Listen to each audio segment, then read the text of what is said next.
നമസ്കാരം, സുബർ സാറാണ്. നമ്മുടെ ഈ വർഷത്തെ കീമിന് കുറേ ക്വസ്റ്റ്യൻസുകൾ ഡിലീറ്റഡ് ആയിട്ടുണ്ട്. അതിന്റെ പേരിൽ തന്നെ കുറെ കുട്ടികൾക്ക് പണിയും കിട്ടിയിട്ടുണ്ട്. അവര് കണക്ക് കൂട്ടി വെച്ച മാർക്കൊന്നും വന്നിട്ടില്ല എന്ന് പറഞ്ഞിട്ട് കുറെ കുട്ടികൾ എന്നെ വിളിച്ചായിരുന്നു. 170 കണക്ക് കൂട്ടിയ ആൾക്ക് 150 ആയിട്ടുണ്ട്. എന്നിട്ട് 20 മാർക്കിന്റെയൊക്കെ വ്യത്യാസം വന്നിട്ടുണ്ട്. അപ്പൊ അതിന്റെയൊക്കെ കാരണങ്ങളിൽ ഒന്ന് ഇതാവാൻ വളരെ കൃത്യമായിട്ടുള്ളൊരു കാരണമാണെന്ന് തന്നെയാണ് ഞാൻ വിശ്വസിക്കുന്നത്. നമുക്ക് ഈ ഡിലീറ്റഡ് ക്വസ്റ്റ്യൻസിന്റെ കാര്യം എങ്ങനെയാണ് ഈ വർഷം കൈകാര്യം ചെയ്തത് എന്നുള്ളതാണ് ഇന്നത്തെ വീഡിയോ. എല്ലാവരും മാക്സിമം ഇതൊക്കെ ഒന്ന് നിങ്ങൾക്ക് അറിയാവുന്നതിലോട്ട് ഉടനെ ഒന്ന് ഷെയർ ചെയ്യുക. കാരണം നമ്മളെ മാക്സിമം ആദ്യം തന്നെ നിങ്ങൾക്ക് കൃത്യമായിട്ട് തരാനാണ് ഉദ്ദേശിക്കുന്നത്. അപ്പൊ അതുകൊണ്ട് തന്നെ ഇത് കുട്ടികൾക്ക് ഒത്തിരി വിഷമങ്ങളും ഒക്കെ ഉണ്ട്. അവര് ചിലരൊക്കെ പരാതി കൊടുക്കാൻ പോവാന്നൊക്കെ പറഞ്ഞു. പരാതി കൊടുക്കുന്നതിനൊക്കെ മുമ്പായിട്ട് ഇത് കേൾക്കുക. ഇത് വെച്ചുകൊണ്ടാണ് കണക്ക് കൂട്ടിയിരുന്നത്. ഓക്കെ, അപ്പൊ നമ്മുടെ 23-ാം തീയതി ഒരു എക്സാമ്പിൾ ഞാൻ പറയാം. എക്സാമ്പിൾ അല്ല, കറക്റ്റ് കാര്യമാണ് കേട്ടോ. 23/4 നടന്ന ക്വസ്റ്റ്യൻസിൽ ഫിസിക്സിന് നമുക്ക് 2 ഡിലീറ്റഡ് ക്വസ്റ്റ്യൻ ഉണ്ടായിരുന്നു. കെമിസ്ട്രിക്ക് ഒന്നുമേ ഇല്ലായിരുന്നു. മാത്സിന് 1 ഉണ്ടായിരുന്നു. ഇതാണ് അന്നത്തെ കണക്ക്. ഡിലീറ്റഡ് ക്വസ്റ്റ്യൻസിന്റെ എണ്ണമാണ് ഈ പറഞ്ഞേക്കുന്നത്. അപ്പൊ അതിനകത്ത് നമുക്ക് പറഞ്ഞേക്കുന്നത് ഇതിന്റെ മാർക്കിന്റെ രീതി. അപ്പൊ ഫിസിക്സിന്റെ ക്വസ്റ്റ്യനില് അതിന്റെ scale factor means correction factor എന്ന് വിളിക്കും. 45 ഡിവൈഡഡ് ബൈ 43 ആണ് അതിന്റെ കറക്ഷൻ ഫാക്ടർ. ഇതിന്റെ വരുമ്പോൾ 75 ഡിവൈഡഡ് ബൈ 74 ആണ് അതിന്റെ കറക്ഷൻ ഫാക്ടർ. എന്താണ് ഇതിന്റെ അർത്ഥമാക്കുന്നത് ചോദിച്ചാൽ, ഫിസിക്സിന് നിങ്ങൾ ഒരു 10 എണ്ണം ശരിയാക്കി എന്ന് വിചാരിക്കുക. 10 എണ്ണം ശരിയാക്കി. 10 എണ്ണം ശരിയാക്കിയാൽ നമുക്ക് സാധാരണ കിട്ടുന്നത് 4 അല്ലയോ? 10 ഗുണം 4 40 അല്ലയോ? ആക്ച്വലി 40 അല്ല ഇവിടെ കിട്ടുന്നത്. 40 ഇൻറ്റു 45 ഡിവൈഡഡ് ബൈ 43 ആണ് കിട്ടുന്നത് എന്നാണ് അതിന്റെ അർത്ഥം. ക്ലിയർ ആയോ? എന്ന് പറഞ്ഞാൽ നിങ്ങൾക്ക് 4 കൂടുതൽ കിട്ടും എന്നർത്ഥം. അതിന് കൃത്യമായിട്ടുള്ള ഒരു കണക്ക് ഞാൻ നോക്കിയിട്ടൊന്ന് പറയാം. ഒരു സെക്കൻഡ് ഇങ്ങനെ എല്ലാവരും വെയിറ്റ് ചെയ്യണം കേട്ടോ. ഞാൻ കൃത്യമായിട്ട് പറയാം. അപ്പൊ നമുക്ക് 40 മാർക്കാണ് കിട്ടേണ്ടത് അല്ലേ? അപ്പൊ 40 ഇൻറ്റു 45 ഡിവൈഡഡ് ബൈ 43. ആൻസർ 41.86 കിട്ടുന്നുണ്ട്. ഇതാണ് അവർക്ക് കിട്ടുന്ന മാർക്ക്. കണ്ടോ? അപ്പൊ കൂടി അതേപോലെ കുറയും കേട്ടോ. ഇപ്പൊ നിങ്ങൾ 20 എണ്ണം തെറ്റിച്ചു എന്ന് വിചാരിക്കുക. 20 എണ്ണം തെറ്റിച്ചു. അപ്പൊ നിങ്ങൾക്ക് അറിയാം 20 എണ്ണം ചോദിച്ചാൽ 20 ഇൻറ്റു 1 20 മാർക്കായിരുന്നു ആക്ച്വലി നിങ്ങൾക്ക് നഷ്ടപ്പെടേണ്ടത് അല്ലേ? പക്ഷെ നിങ്ങൾക്ക് നഷ്ടപ്പെടുന്നത് 20 ഇൻറ്റു 45 ഡിവൈഡഡ് ബൈ 43.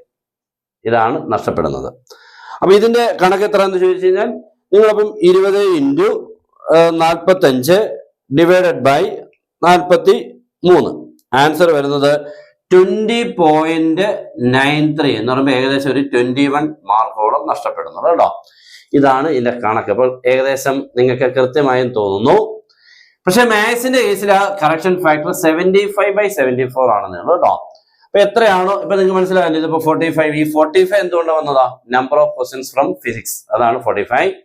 75 എന്ന് പറയുന്നത് number of questions from maths.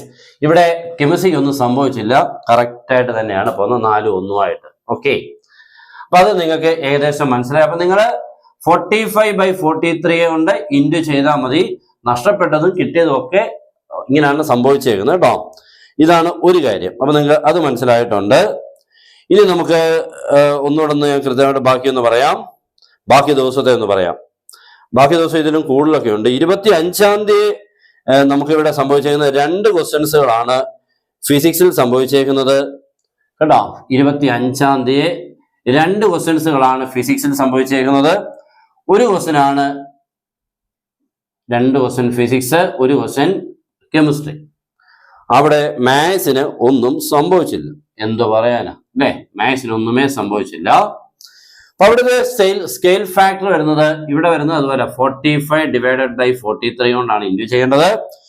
ഇവിടെ വരുമ്പോൾ 30/29 ആണ് കേട്ടോ. 30 ഡിവൈഡഡ് ബൈ 29. എന്തുകൊണ്ടാണ്? നമ്പർ ഓഫ് ക്വസ്റ്റ്യൻസ് 30 അല്ലേ ഉള്ളൂ. അപ്പൊ ഒരു ക്വസ്റ്റ്യനെ ഡിലീറ്റഡ് ആയുള്ളൂ. അതുകൊണ്ട് 29 കൊണ്ട് ഡിവൈഡ്. അപ്പൊ ഇതുകൊണ്ടാണ് നമ്മൾ മൾട്ടിപ്ലൈ ചെയ്യേണ്ടത് കേട്ടോ. ശരിയായാലും തെറ്റാണേലും.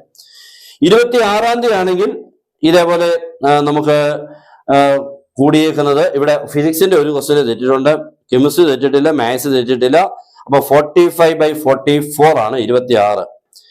27 കാര്യം ഒന്ന് ശ്രദ്ധിക്കാനുണ്ട്, ഇച്ചിരി കൂടുതലുണ്ട് കേട്ടോ. 27 സംഭവിച്ചേക്കുന്ന കാര്യങ്ങൾ എന്ന് പറഞ്ഞാൽ ഒരു ക്വസ്റ്റ്യൻ ഫിസിക്സിൻ്റെത് ഡിലീറ്റഡ് ആയിട്ടുണ്ട്. 27 കെമിസ്ട്രിക്ക് ഒന്നുമേ പോയിട്ടില്ല, മാത്സിന് 4 ഉണ്ട്.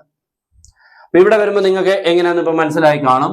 ഇവിടെ വരുമ്പോൾ 45/44, ഇവിടെ ഒന്നുമേ സംഭവിച്ചിട്ടില്ല എന്ന് പറയാം. 30/30 അതാണ് ഉദ്ദേശിക്കുന്നത് കേട്ടോ. ഇവിടെ ആകുമ്പോൾ 75/71. എന്തുകൊണ്ടാണ് 71 ആയത്? 4 ക്വസ്റ്റ്യൻ ഡിലീറ്റഡ് ആയതുകൊണ്ട് 4 കുറച്ച് 71 മാറ്റി. അപ്പൊ അവിടെ ഇച്ചിരി കൂടുതലായിരിക്കും, നമുക്ക് ഇച്ചിരിയൊക്കെ വ്യത്യാസം കേട്ടോ. അങ്ങനെ വരുമ്പോൾ ഇച്ചിരി കൂടുതലുണ്ട്. അവിടെ നമുക്ക് ഏറ്റവും കൂടുതൽ വന്നേക്കുന്നെന്ന് തോന്നുന്നു കേട്ടോ. ഇതേ ഉള്ളൂ. അപ്പൊ ക്ലിയർ ആയല്ലോ. 28 ഇതേപോലെ ഉണ്ട്, 29 ഉണ്ട് കേട്ടോ. 29 ക്ലിയർ ആയിട്ടുണ്ട്. ഇതേപോലെ ഇനിയും നമുക്ക് ഫാർമസിക്ക് 24 രാവിലെയും വൈകിട്ടുമായിട്ട് സംഭവിച്ചേക്കുന്നത് വലിയ വ്യത്യാസമൊന്നും. 24 ആഫ്റ്റർനൂണിൽ അവിടെ സംഭവിച്ച 29 മാത്രമേ ഉള്ളൂ. ഒരൊറ്റ ക്വസ്റ്റ്യനേ ഉള്ളൂ ഡിലീറ്റഡ് ആയിരിക്കുന്നത്. കെമിസ്ട്രിയുടെ ക്വസ്റ്റ്യൻ ആണ് കേട്ടോ. കെമിസ്ട്രി ക്വസ്റ്റ്യൻസ് മാത്രമേ ഡിലീറ്റഡ് ആക്കിയിട്ടുള്ളായിരുന്നു. അത് 45/44 കൊണ്ടാണ് കേട്ടോ. ഇതാണ് ഫാർമസിക്ക്. അപ്പം ഇപ്പൊ നിങ്ങൾക്ക് അതിനെക്കുറിച്ച് ഒരു ധാരണയായി. അല്ലെങ്കിൽ ഇതൊക്കെ ഇങ്ങനെ അവിടെ അറിയാൻ വയ്യാതെ കിടക്കും ഇല്ലേ? നമുക്ക് ആരെങ്കിലും ചോദിച്ചു കഴിഞ്ഞാൽ പറഞ്ഞു കൊടുക്കാനും പറ്റത്തില്ല, നമ്മൾ ഇതും കേട്ടെങ്കിരിക്കും. അപ്പൊ ഏകദേശം ഒരുവിധം മനസ്സിലായി എന്ന് വിചാരിക്കുന്നു. ഇങ്ങനെയാണ് ഈ വർഷത്തെ ഡിലീറ്റഡ് കാര്യങ്ങളൊക്കെ സംഭവിച്ചേക്കുന്നത്. അപ്പോൾ ഇങ്ങനെയുള്ള പുതിയ മാക്സിമം നിങ്ങൾക്ക് എത്തിക്കാൻ ശ്രമിക്കും. എല്ലാവരും മാക്സിമം നിങ്ങളുടെ കുട്ടികളിലോട്ട്, നിങ്ങളുടെ ഫ്രണ്ട്സിലോട്ട് എല്ലാം ഒന്ന് ഷെയർ ചെയ്യുക. ഓക്കെ, അപ്പൊ എല്ലാവർക്കും ഒരിക്കൽ കൂടി ബെസ്റ്റ് വിഷസ്. Good bye.